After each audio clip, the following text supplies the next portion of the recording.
नमस्कार, स्वागत है आपका अजीत अंजुम जी के प्लेटफॉर्म पर। मैं हूं नीलू व्यास। रोज लोग इस बात को कहते हैं कि नरेंद्र मोदी जो प्रधानमंत्री हैं, उनकी शक्ल पर जो उनकी भाव भंगिमा है, उससे देख के लगता है कि सब कुछ ठीक नहीं है। उनके चेहरे का रंग उतरा हुआ है। वो कुछ बोलना चाहते हैं लेकिन कुछ और बोल जाते हैं। उसका कारण क्या है, कभी आपने सोचा? उसका कारण सिर्फ एक है कि उनके दिमाग में ऐसा लगता है कि एक ही चिंता इस समय सता रही है उनको कि उत्तर प्रदेश की जनता को वो मुंह क्या दिखाएंगे। वो उत्तर प्रदेश जहां से 80 सीटें हैं लोकसभा की, और वहां पर इतनी बुरी हार के बाद अब वो लोगों में अपना सीना तान कर कैसे बोलेंगे कि मैं नरेंद्र मोदी हूं, मैं 56 इंच वाला नेता हूं।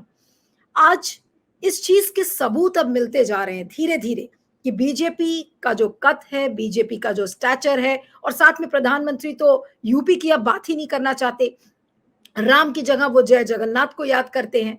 लेकिन वो यूपी की तरफ ऐसा लग रहा है कि पलटकर देखना भी नहीं चाहते। वो वाराणसी जरूर गए थे और उन्होंने वहां पर लोगों को धन्यवाद किया, और लेकिन यूपी में गड़बड़ कैसे हो गई उसके बारे में वो बात नहीं करना चाहते। तो प्रधानमंत्री एक तरफ ये दिखाने की कोशिश कर रहे हैं कि देखिए सब कुछ ठीक है, सब कुछ वैसे ही है जैसे पहले था, और अब हम तीसरी 3 गुना स्पीड से काम करेंगे, हम 3 गुना ज्यादा कमिटमेंट से काम करेंगे। ये बात वो दिल्ली से लेकर मॉस्को तक बोला है। लेकिन आज प्रधानमंत्री नरेंद्र मोदी में या बीजेपी के केंद्रीय नेतृत्व में इस बात को समझने की हिम्मत नहीं है कि आखिर यूपी में क्या गड़बड़ हो गया। अब जब प्रधानमंत्री नहीं पूछ रहे हैं, पार्टी के अध्यक्ष जेपी नड्डा नहीं पूछ रहे हैं, तो फिर कोई ना कोई तो बोलेगा। और अब वो बोलने वाले सुर धीरे धीरे पार्टी के अंदर के लोग हैं। जो कि बात इतने दिनों से हो रही थी कि बीजेपी के अंदर कुछ ना कुछ सुगबुगाहट है, अब वो सुगबुगाहट ऊपर उठकर आ रही है और अब लोग मुखरता से इस बात को बोल रहे हैं। आपको मिसाल के तौर पर 2 वीडियोस का मैं जिक्र करूंगी जो कि पिछले करीब 12 और 16 घंटे से बहुत ज्यादा वायरल हो रहे हैं। पहला वीडियो है जो जौनपुर की जो बादलापुर सीट है, वहां के विधायक हैं रमेश मिश्र, उनका एक वीडियो वायरल हो रहा है। उस वीडियो में बाकायदा उन्होंने बड़ी विनम्रता के साथ केंद्रीय नेतृत्व को ये बात बहुत स्पष्टता से बता दी है कि अगर 2027 का यूपी चुनाव आपको जीतना है तो फिर अच्छे खासे फेरबदल करने होंगे, और अच्छे से समझना पड़ेगा कि क्या हो रहा है, और कार्यकर्ताओं के मन की बात सुननी पड़ेगी। उन्होंने बिल्कुल साफ शब्दों में कहा कि जो पीडीए की राजनीति इस समय अखिलेश यादव कर रहे हैं, उस पीडीए की राजनीति ने लोगों को भ्रमित कर दिया है, और जब तक कार्यकर्ताओं के मन की बात नहीं सुनी जाएगी तब तक यूपी में बीजेपी चुनाव नहीं जीत सकती। पहले आइए बाइट सुनते हैं रमेश मिश्र का, उन्होंने क्या कहा है, उसके बाद आगे चर्चा शुरू करेंगे। जैसा कि मैं समझता हूं कि आज की डेट में जो स्थिति परिस्थिति है, जिस तरीके से पीडीए की बात चल रही है और जिस तरीके से समाजवादी पार्टी ने व्यापक भ्रामक स्थिति आम जनमानस में पैदा कर रखी है, उस हिसाब से अगर मैं देखूं तो भारतीय जनता पार्टी की आज की डेट में हमारी स्थिति अच्छी नहीं है। स्थिति अच्छी हो सकती है, उसके लिए मैं समझता हूं केंद्रीय नेतृत्व को बड़े निर्णय लेने पड़ेंगे। केंद्रीय नेतृत्व को जो है कहीं न कहीं उत्तर प्रदेश के चुनाव पे पूरी तरीके से फोकस करना पड़ेगा। भारतीय जनता पार्टी के एक एक कार्यकर्ता को, एक एक जनप्रतिनिधि को मन से लगना पड़ेगा, तभी हम 27 में सरकार पुनः बना सकते हैं। नहीं तो आज की जो स्थिति है उस स्थिति के हिसाब से हमारी सरकार बहुत ही स्थिति खराब है। हमारी सरकार बनने की स्थिति आज के डेट में नहीं दिखाई पड़ रही है। इसलिए मेरा केंद्रीय नेतृत्व से निवेदन है कि हम चाहते हैं, पूरी जनता चाहती है, आपके जो कोर वोटर हैं वो चाहते हैं कि भारतीय जनता पार्टी की सरकार 2027 में पुनः बने। इसलिए एक एक कार्यकर्ताओं के मन की बात यह है कि आपको बड़ा निर्णय लेना पड़ेगा जिससे कि भारतीय जनता पार्टी की सरकार पुनः बन सके। तो यह आपने देखा कि रमेश मिश्र क्या कह रहे हैं। उन्होंने बिल्कुल साफ शब्दों में केंद्रीय नेतृत्व को यह बता दिया कि अगर आपने इंटरवीन नहीं किया तो फिर यूपी में 2027 में बीजेपी सरकार नहीं बना सकती है। और ये जो रमेश मिश्र का बयान आया है, ये आपको बता दें कि 14 जुलाई को यूपी में ही जो प्रदेश की कार्य समिति है उसकी एक मीटिंग है, तो इस मीटिंग के पहले आज क्योंकि 13 तारीख हो गई है, कल ये मीटिंग होनी है और मीटिंग के ठीक पहले इस तरीके का बयान आना ज़ाहिर-सी बात है एक सियासी उथल-पुथल ज़रूर होगी। लेकिन ये बात मैंने आपको रमेश मिश्र की बताई है। रमेश मिश्र ने तो कह दिया साफ शब्दों में, उन्होंने खुद अपना वीडियो खुद बनाकर और वायरल कर दिया और उसकी वजह मैं जिन लोगों से बात कर रही थी उत्तर प्रदेश में, तो उन्होंने कहा कि भई अब कोई फ़ायदा नहीं है किसी से बात करने का, अब तो अपना वीडियो बनाओ और उसको पोस्ट करो। क्यों? क्योंकि जो राज्य की जो नेतृत्व है वो आपकी बात सुनेगा नहीं, नौकरशाह हैं वो आपकी बात सुनेंगे नहीं, तो अब आपके पास क्या ऑप्शन बचा? आपके पास ऑप्शन ये बचा कि आप खुद से अपना वीडियो रिकॉर्ड करिए और उसको ट्विटर पर डाल दीजिए और फिर देखिए जो भी प्रतिक्रिया आएगी उसके बाद चीज़ें हरकत में आती हैं, नहीं आती हैं। ये रमेश मिश्र का मानना है और उनके जो काम करने की रणनीति है ये उसके अनुसार है। तो रमेश मिश्र के वीडियो के बाद एक और वीडियो जो कि बहुत ज़्यादा जिसकी चर्चा हो रही है, वो है मोती सिंह का वीडियो जो कि उत्तर प्रदेश की जो सरकार है उसमें कद्दावर मंत्री रहे हैं, पूर्व बीजेपी के नेता रहे हैं और उनका जो वीडियो वायरल हो रहा है, उसमें वो बहुत ज़्यादा नाराज़ हो रहे हैं। वो साथ में मतदाताओं का जो सम्मान सम्मेलन था, उसमें उन्होंने शिरकत की और उसमें उन्होंने कहा कि ये एक ऐसी सरकार है, ये एक ऐसी पार्टी है जहाँ पर कार्यकर्ताओं का सम्मान नहीं हो रहा है। और उसमें उन्होंने कहा कि पट्टी विधानसभा जो सीट है, वहाँ उसमें सम्मान समारोह का जो आयोजन था, उसमें उन्होंने कहा कि जो यूपी के जो नौकरशाह हैं, वो इतने ज़्यादा हावी हो चुके हैं कि जो प्रतिनिधित्व है, यानी कि जो प्रतिनिधि हैं, उनके सम्मान की किसी को कोई फ़िक्र नहीं है। अब उन्होंने एग्ज़ैक्टली क्या कहा है, मैं आपको पढ़ के सुनाना चाहती हूँ। पूर्व मंत्री मोती सिंह ने कहा कि उन्हें यह कहने में तनिक भी संकोच नहीं है कि उनके राजनीतिक जीवन के 42 सालों में तहसील और थाना स्तर पर ऐसा भ्रष्टाचार न कभी उन्होंने देखा था और ना उसकी वो कल्पना कर सकते थे। साथ में उन्होंने कहा कि जिले में बिजली थाने खुल गए हैं, एक बल्ब हमने घर में ज्यादा क्या जला लिया, तुरंत बिजली वाले पुलिस थाने पहुंच जा रहे हैं, लुटेरे की तरह लूट लूट लेते हैं, 135 का मुकदमा लिखाने की धमकी दी जाती है।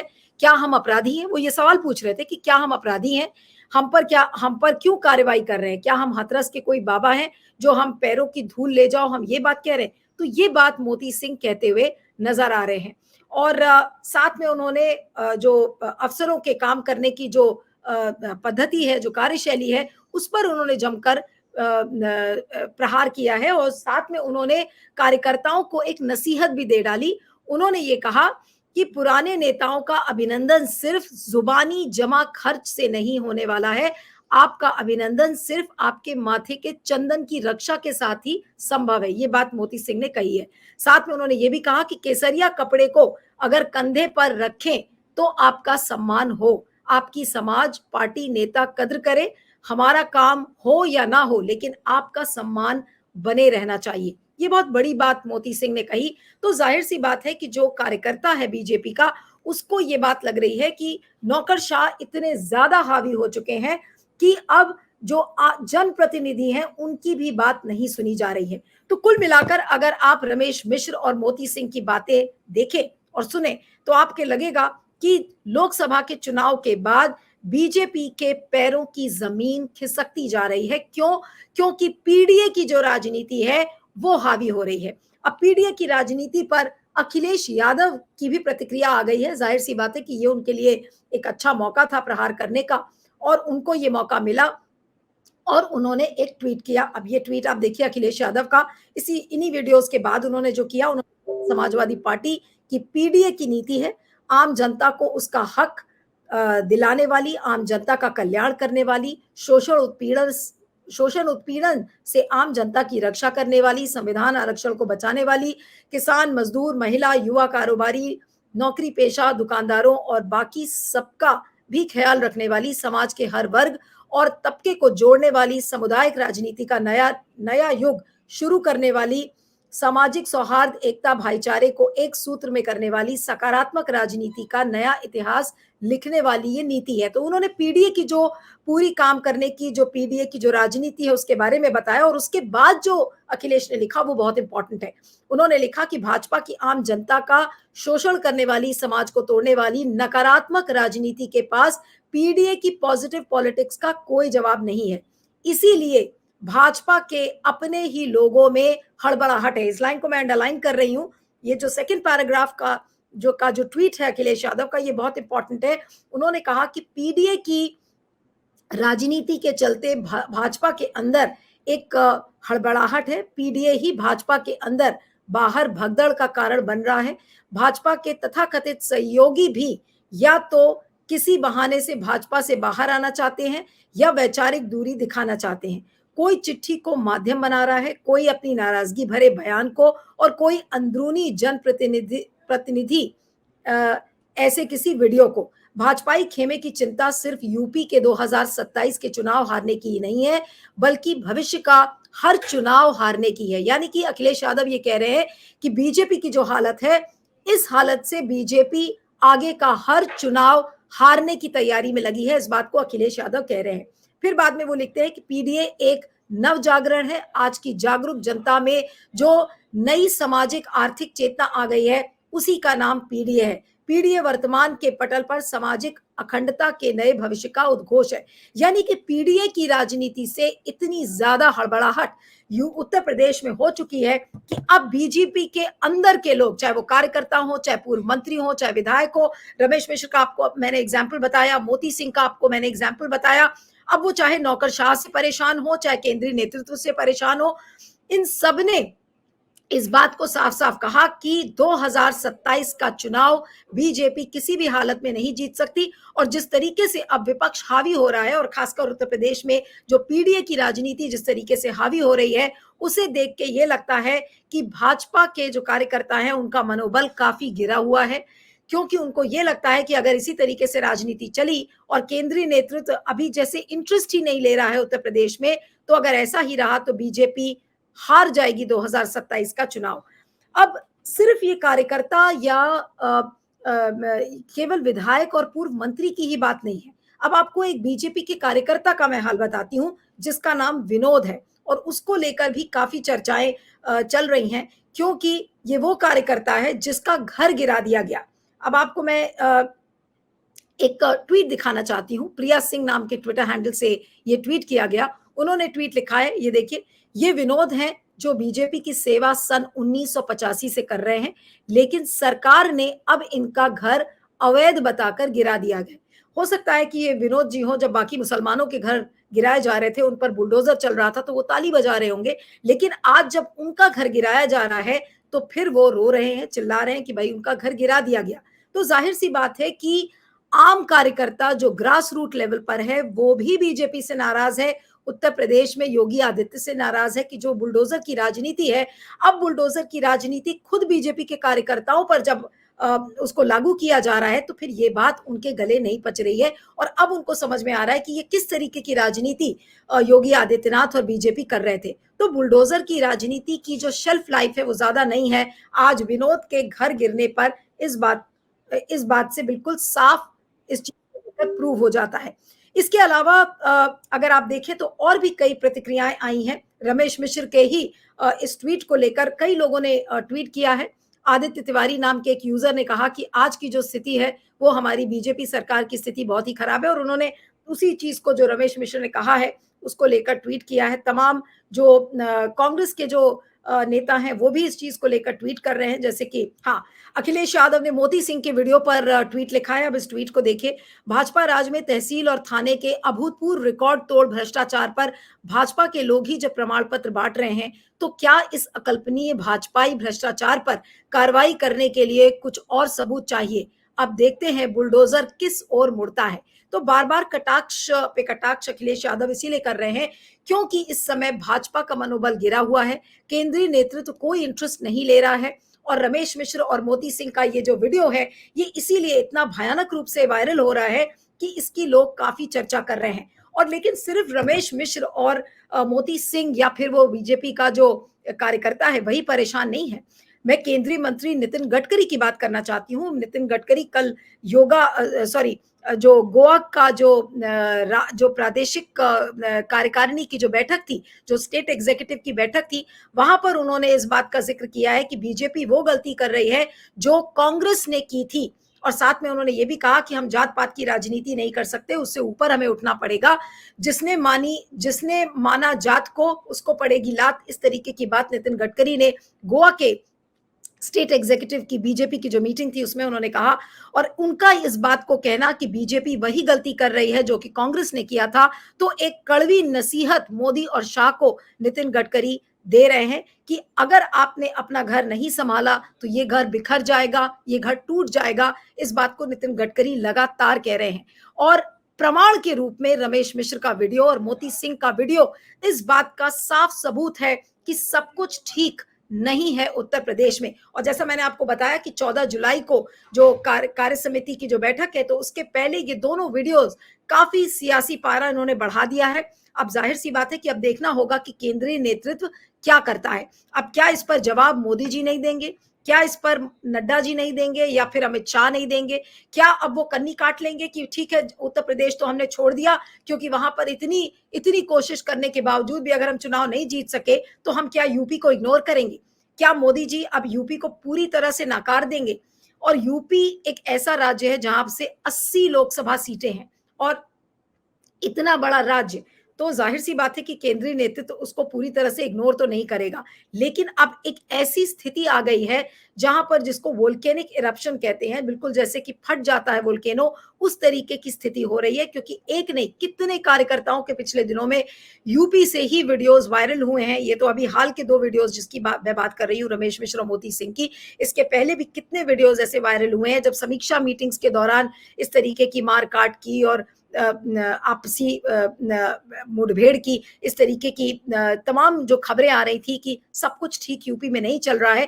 तो यूपी में एक वोल्केनिक इरप्शन हो रहा है और इस वोल्केनिक इरप्शन से मोदी जी कितने दिन बचे रहेंगे, शाह साहब कितने दिन बचे रहेंगे, जेपी नड्डा कब तक का ये कहते रहेंगे कि सब कुछ ठीक है, और मोदी जी कितने दिन अब विदेश में जाकर ये बताते रहेंगे और जताते रहेंगे कि देखिए सब कुछ वैसे का वैसे ही है।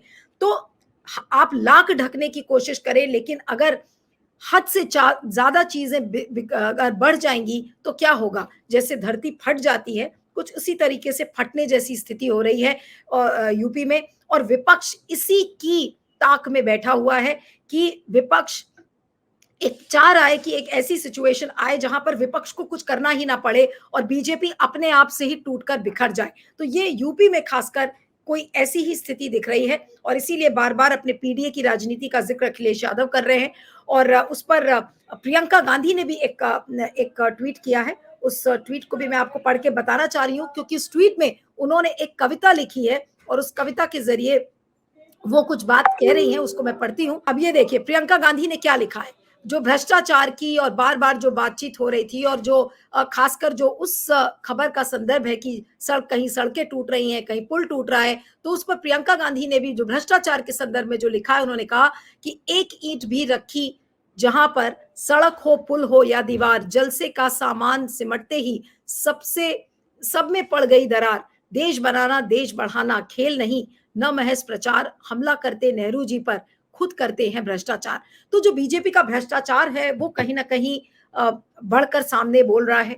बीजेपी का जो राजनीतिक मैनेजमेंट है वो खराब हो रहा है। यूपी में जो लॉ एंड ऑर्डर की स्थिति है उसका बिल्कुल मटियामेट हो चुका है। आपने देखा था कि सुधांशु त्रिवेदी के घर पर चोरी हो गई।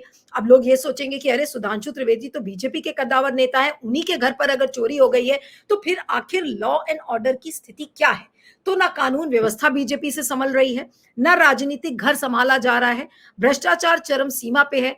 तो बीजेपी किस बात पर ये कहती है कि BJP is a party with a difference, यानी कि बीजेपी वो पार्टी है जो कि किसी और पार्टी की तरह है ही नहीं। तो आज योगी आदित्यनाथ को जवाब देना है, मोदी और शाह को जवाब देना है, जेपी नड्डा को जवाब देना है जो कि पार्टी के अध्यक्ष हैं। कब तक वो बने रहेंगे ये पता नहीं है अभी तो, क्योंकि वहां अध्यक्ष को बदले जाने की भी बात है। तो सवाल ये उठता है कि जिस तरीके का उफान एक यूपी की पॉलिटिक्स में इस समय दिख रहा है, वो एक ऐसी स्थिति बन रही है जैसे कि बिल्कुल जब एक वोल्केनो फटता है वैसी स्थिति है। तो क्या मोदी और शाह इस स्थिति को बचा पाएंगे या फिर पार्टी का पतन तय है? और उसका नतीजा आपको पता है कि 2027 में तब तक जो विपक्ष का मनोबल है वो इतना हावी हो जाएगा कि बीजेपी किसी भी सूरत में यूपी का चुनाव 2027 का नहीं जीत सकती। आपके फीडबैक का इस वीडियो पर इंतजार रहेगा। Thank you so much for joining.